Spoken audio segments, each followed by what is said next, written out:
அருமையான கர்த்தருடைய பிள்ளைகளே, இந்த நாள் உங்களுக்கு மிகுந்த ஆசீர்வாதமாய் இருப்பதாக. எல்லாருக்கும் தெரிந்த பரிச்சயமான ஒரு வசனம் 46ஆம் சங்கீதம் 7வது வசனத்தின் முதல் வார்த்தை, சேனைகளின் கர்த்தர் நம்மோடு இருக்கிறார். நாம் இந்த காலை நேரத்தில் விசுவாசத்தோடு சொல்லுவோம், சேனைகளின் கர்த்தர் என்னோடு இருக்கிறார். சேனைகளின் கர்த்தர் என் குடும்பத்தோடு இருக்கிறார். சேனைகளின் கர்த்தர் என் சபையோடு இருக்கிறார். சேனைகளின் கர்த்தர் என்னுடைய எல்லா சூழ்நிலைகளிலும் இருக்கிறார். நாம் விசுவாசம் நிறைந்த வார்த்தையை சொல்லும்போது நமக்கு ஒரு பயங்கர ப்ரொடெக்ஷன் நம்மளை சுற்றிலும் இருக்கிறதை நாம் உணர முடியும். ஒரு தேவதூதன் 1,85,000 பேரை அசிரிய ராஜாவினுடைய படை வீரர்களை சங்கரித்தான். நம்முடைய தேவனிடத்தில் லட்சோப லட்ச தேவதூதர்கள் இருக்கிறார்கள். அவர்கள்தான் தேவனால் அனுப்பப்பட்டு நம்மை சுற்றிலும் பாளையம் இறங்கி பாதுகாக்கிறார்கள். தேவன் அவ்வளோ பெரிய சேனைக்கு அதிபதியாக இருக்கிறார். அவர் நம்மோடு கூட இருக்கிறார். வேதத்தில் 250 தடவை நாம் சேனைகளின் கர்த்தர் நம்மோடு இருக்கிறார், சேனைகளின் கர்த்தர், சேனைகளின் கர்த்தர் என்ற வார்த்தையை நாம் வாசிக்கிறோம்.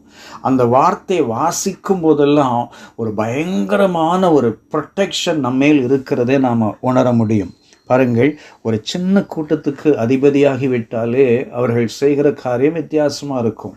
ஒரு சின்ன நாட்டுக்கு ஒருவர் அதிபதியாகிவிட்டாலே அவருக்கு பலத்த அதிகாரம் அந்த தேசத்துக்குள் இருக்கும். ஆனால் அண்ட சராசரங்களையும் உருவாக்கின சர்வ வல்லமையுள்ள தேவன், அண்ட சராசரங்களின் மீது அதிகாரமுள்ள தேவன், சுப்ரீம் பவர் கொண்ட தேவன் நம்முடைய ஆண்டவர். அவர் என்னோடு இருக்கிறார்.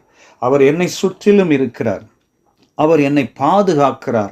அவர் என்னுடைய எதிராளியாகிய பிசாசின் கிரியைகளை அழித்து தம்முடைய தேவ தூதர்களை அனுப்பி என்னை பாதுகாக்கிறார். இந்த விசுவாசம் இந்த நாளிலே நமக்குள் எழும்ப ஆரம்பிக்கட்டும். கர்த்தர் நிச்சயமா பலத்த அற்புதங்களை நம்ம வாழ்க்கையிலே செய்வார்.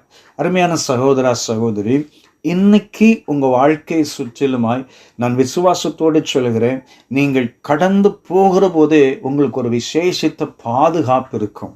நீங்கள் தொழில் செய்ய ஆரம்பிக்கும் போதே ஒரு விசேஷித்த பாதுகாப்பு இருக்கும்.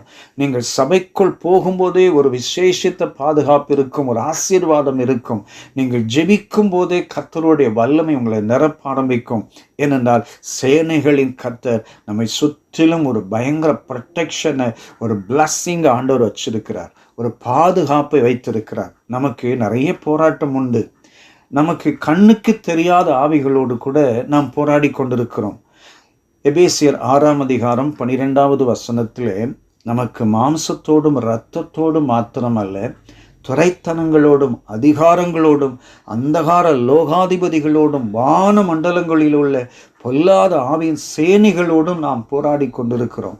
இந்த போராட்டங்களை மேற்கொள்வதற்கு, இந்த போராட்டங்களில் ஜெயம் எடுப்பதற்கு சேனைகளின் கர்த்தர் நம்மோடு கூட இருந்து அற்புதம் செய்கிறார். சகரியா 4ஆம் அதிகாரம் 6வது வசனத்திலே, பலத்தினாலும் அல்ல பராக்கிரமத்தினாலும் அல்ல, என்னுடைய ஆவியினாலே ஆகும் என்று சேனைகளின் கர்த்தர் சொல்கிறார் என்று வாசிக்கிறோம்.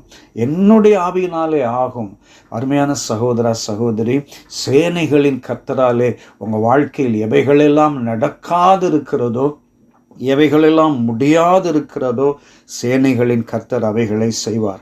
பிசாசு எவைகளெல்லாம் தடுத்து வைத்திருக்கிறானோ, எந்த பகுதிகளிலெல்லாம் நீங்கள் முன்னேற முடியாமல் தடை செய்து வைத்திருக்கிறானோ, வேலி அடைத்து வைத்திருக்கிறானோ, அவனுடைய கிரியைகளை இந்த காலை நேரத்தில் அழிக்கப் போகிறார்.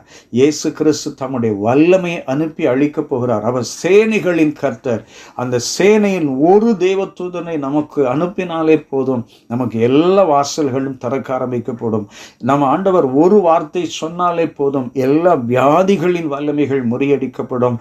அவர் பார்த்தாலே போதும், பலத்த அற்புதங்கள் நடக்க ஆரம்பிக்கும். அவரை கண்டாலே பிசாசுகள் அலறி ஓட ஆரம்பிக்கும்.